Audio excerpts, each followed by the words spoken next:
Art and humanity are two interrelated phenomena. For without art, there can be no humanity, and without humanity, there can be no art. Art and humanity can therefore be said to have a symbiotic relationship. For all art forms, whether kinetic or static, visual or performing, bear the mark of the creativity of humanity. From the ritualistic beginning of art, when murals and carvings depicting the spiritual as well as the cosmological essence of humanity were made to aid worship, to the performance of dances and ritual drama with the intent of adoration and worship, art sprouted in humanity. From the secular essence of art, where art is seen purely as a form of entertainment and social release, art also takes roots in humanity. For the creativity of humanity to find expression, therefore, art must come to the fore, because the ethos, the norms, and the cultures of humanity is heavily dependent on art.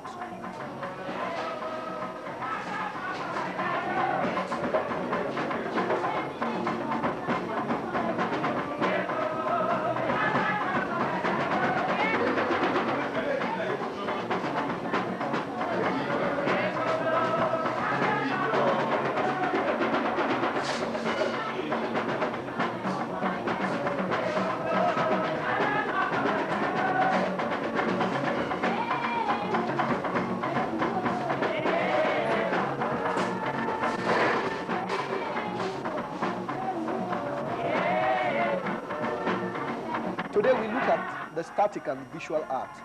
From the four-dimensional to the two-dimensional, visual art strives to mirror not just humanity, but also society. Because it is through the interaction among human beings that society is born. Art, born of humanity, therefore, must mirror society. Society exists on varying levels and strata, from the high to the low, from the nobility to the gentry. Humanity is therefore better understood when situated within the context of society. Life is art, and art is life. Why not so?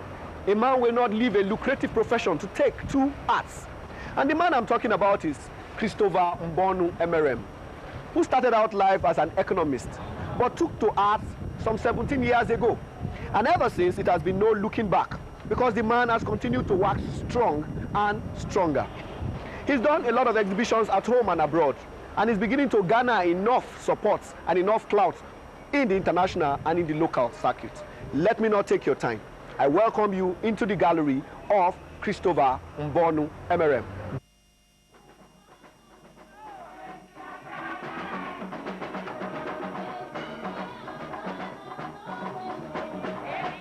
Christopher Emerem, a macro and microeconomics turned a macro and micro artist. Emerem, a self-trained artist, celebrates the boisterousness of life as well as the somber side of existence in his works. Not so lettered in the philosophy of art, Emerem allows the beauty and character in his works to make a statement that is not only meaningful but also timeless.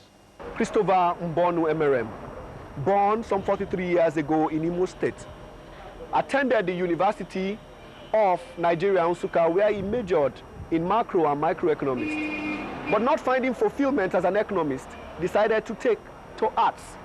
And ever since, he has not looked back, because his works have been testament to the fact that a vocation taken seriously is better than a profession.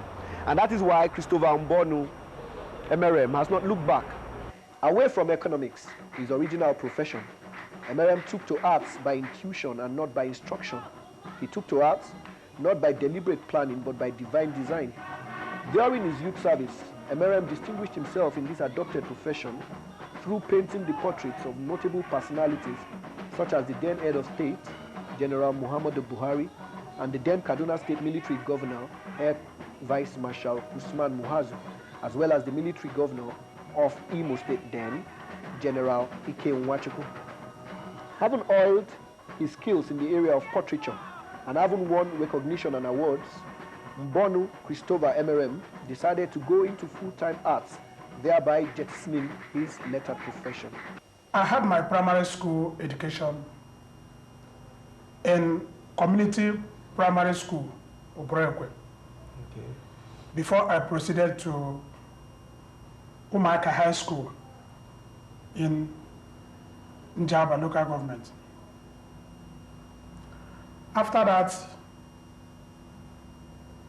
I finished my secondary school at Dohati Memorial Grammar School, Ijeru Ekiti, Okay. former Ondo State. Okay, now in Ekiti State. Now Ekiti State. Okay. So from there, I took entrance to the university. Okay. Then I passed to read economics Okay. at the University of Nigeria, Nsukka, in the year 1979. I finished in 1983, specializing in mathematical economics and econometrics. Econometrics, yes. I saw that in your curriculum vitae. So after the service, after the degree program, Yes. I had to do my national service program. I was posted to Katsina Polytechnic. Okay. That was in 1983. Okay. It was there that this very talent of painting started. Okay.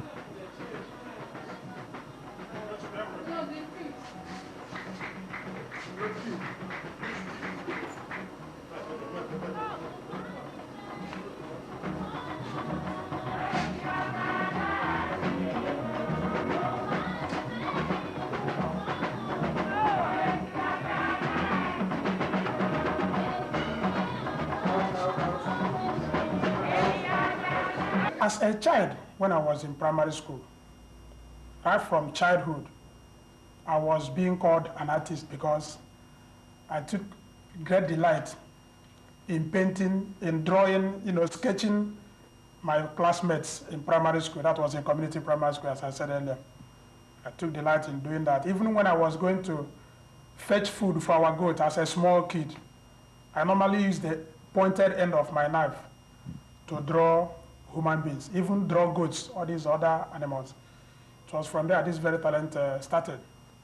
But the thing could not continue because at Umaka High School, there was nothing like fine arts being offered by the school. So I lost interest in that, and it did not only when we are doing biology, all these chemistry and all these other subjects that I tried to depict that I can draw. So it continued like that. It was during the service year, as I was saying before, that this very talent resurfaced.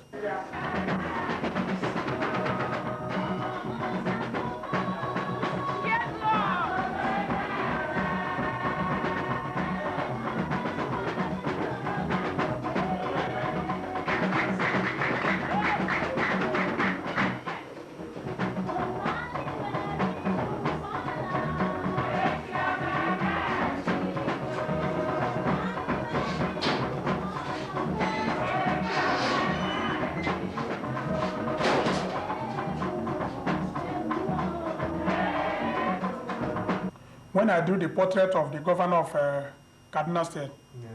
then Usman Muazu.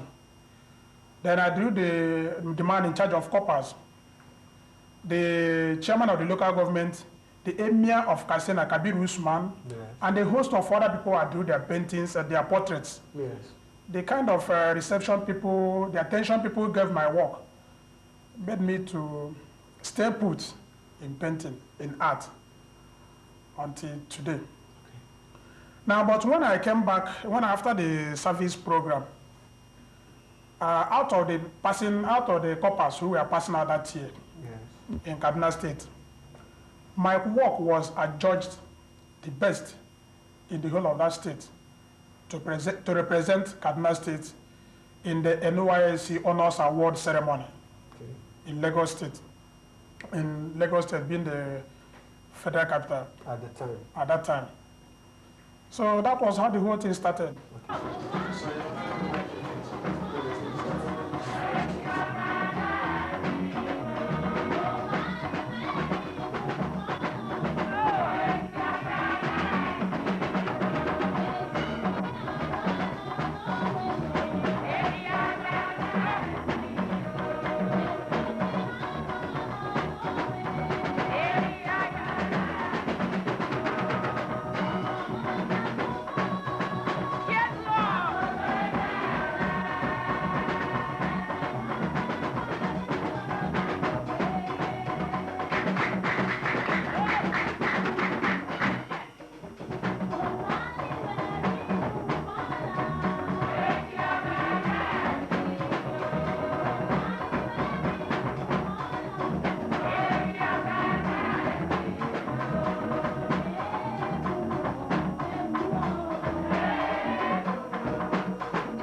MRM skills in the visual arts cut across the four-dimensional medium to the two-dimensional medium.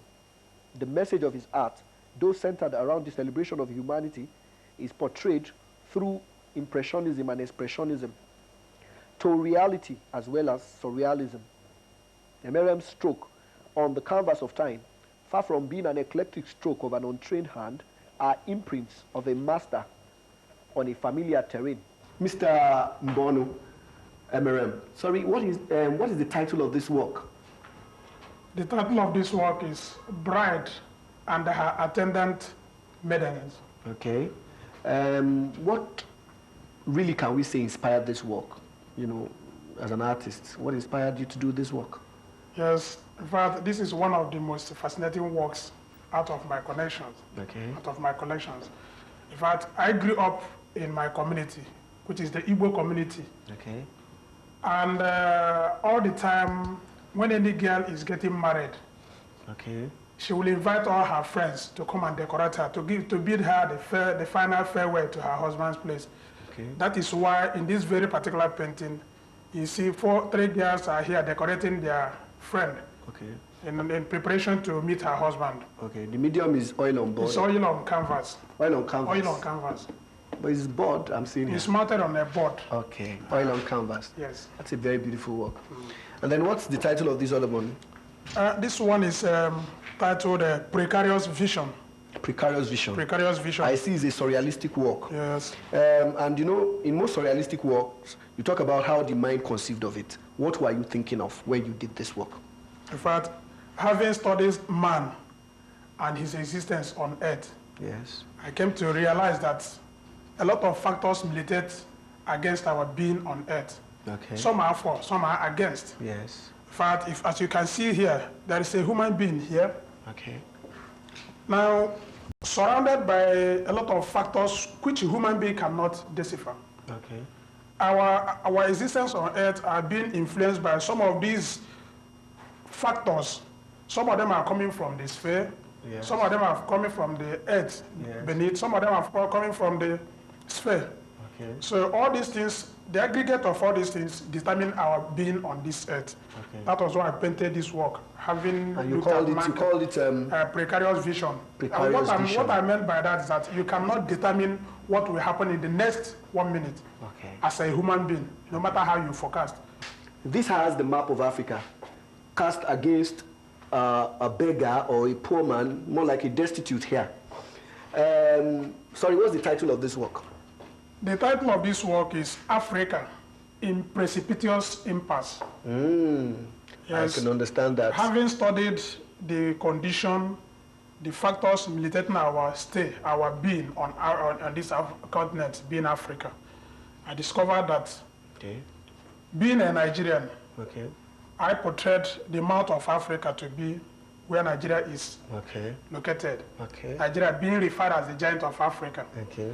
Now, Nigeria cannot do the whole problem facing Africa alone. That was why the South Africa, which is a mixed race, black and white, covered the underwear. Is wearing underwear here. That's the map where South Africa is located. But a lot of factors beyond our control, we Africans, beyond our control, are militating against our state. Here you see external force pulling Africa, the stool on which Africa is resting. These things are the people who are against the progress or the welfare of Africa. Those who want to supply us arms. Over here, they are supplying us arms to fight ourselves. When they trigger off the war, they on the other side be selling us their arms. You see, gun, machetes, dollars, pounds, and other currencies we cannot decipher. They are inside this plate. But this one is trapped in the dance of destiny. Trapped in the dance of destiny. That's a very, very pungent title. Yeah. But I can't see dances here, so I see them more like sitting. You can see it in the abstract realm because the images are somehow dancing. A lot of things are happening behind this painting. This is a forest scape. As if you are looking at the forest from the area, casting an aerial view of the forest. Now, the title of this work is Interchange in Nature. Nature does not exist on its own. Okay. A lot of things make up nature. Okay. And the trees, the birds, the animals, Okay. the immaterials, all of them come into existence here. Okay. As you can see, they are intertwined. Yes. These three drummers are celebrating life. Okay. They are dancing to the rhythm of life. Okay. In fact, it is a reminiscence of what the experiences I had when I was living in Yoruba land. Bumpy as the terrain of arts is in terms of material gratification, Bono Christopher Emerem soldiers on. Not daunted by the obstacles posed by the Nigerian economy, the economist turned artist believes art is food not just for the body but also for the soul. For according to him, he decided to stay put with arts out of clairvoyance and not economic consideration. He thus believes that art is not just a profession but a way of life and a destiny. You told me you had traveled out of this country. Where in particular? Now, in 1993, Yes. in fact, since I started this art, Yes. I've had 3 invitations to come and exhibit in the United States. Okay. But the American embassy frustrated my efforts. Okay. I was denied visa 3 times. Okay.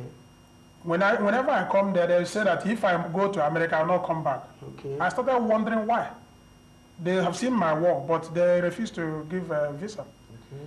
So, until 1994, when the German consular gave me multiple visas to travel to Germany, Okay. to come to meet some galleries and museums, Okay. to show them my works. Okay. One would wonder, why would you leave a lucrative profession like economics and now take to arts? Why? Now, your question is very well put. Yes. Because what I'm doing here is not, I didn't just dabble into art. Okay. One night in 1984, that was immediately after my youth service program, when I was living at Ongwarimi, something woke me up by 1 a.m. and told me that I was wasting my time. Showed me a lot of things, a lot of sceneries, that this is what I'm called to come and portray. So told me that I shook hand with me that I was wasting my time. So since that time, yes.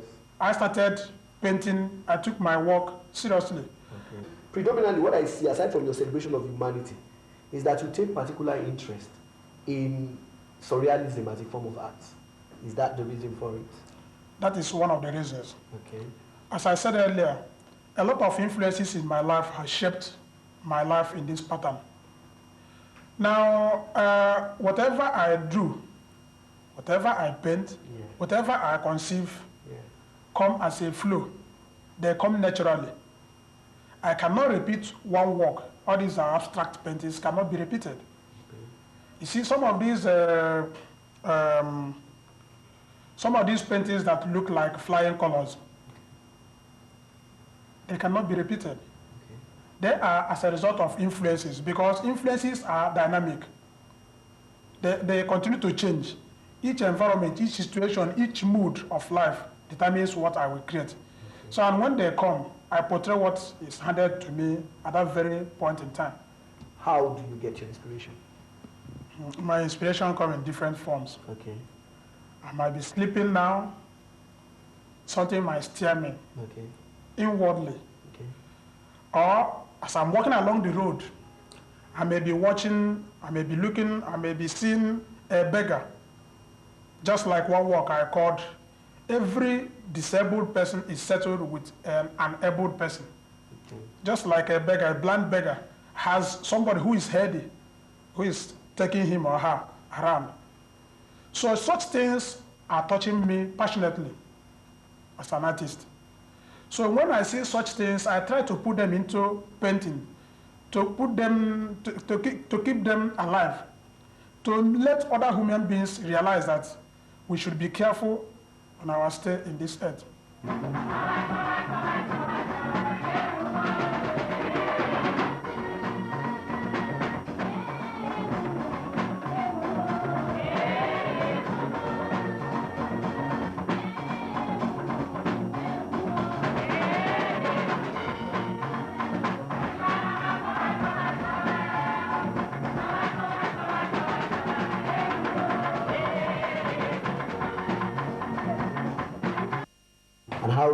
been able to reflect the way life has treated you on your art? Thank you very much. Life has been treating me fine. In fact, I'm very, very happy that God has been able to sustain me up to date. Because I've been involved in a lot of accidents, both as a child and as a man. But in each instance, I was able to elude the difficult situation. Now, on the other side also, still on the positive side, I've been able to keep my head above water. By the special grace of God, I've been able to sustain myself. Where do you see Mbonu MRM going in the next 10 years? In the next 10 years, with the help of God, I will make it. And it has to, in fact, I'm working in a progressive trend, in a positive direction. Okay. With the help, special grace of God, a lot of things will be unfolding for the benefit of mankind. Now, what would only want to say here that the personality himself that produced all these works actually typifies the best of mankind, because you can see it reflected on his work. From the religious to the mundane, you see that his strokes on the canvas of time has really made a statement, and that statement is what we have been able to see now, though very briefly. But the creativity of Christopher Mbonu Emerem continues. Thus far, Christopher Emerem has not only oiled his skills, but has also come into his own, away from the hindrances and problems that he has had to face. Emerem soldiers on, and his strokes on the canvas of time are indeed a statement for all times and all seasons.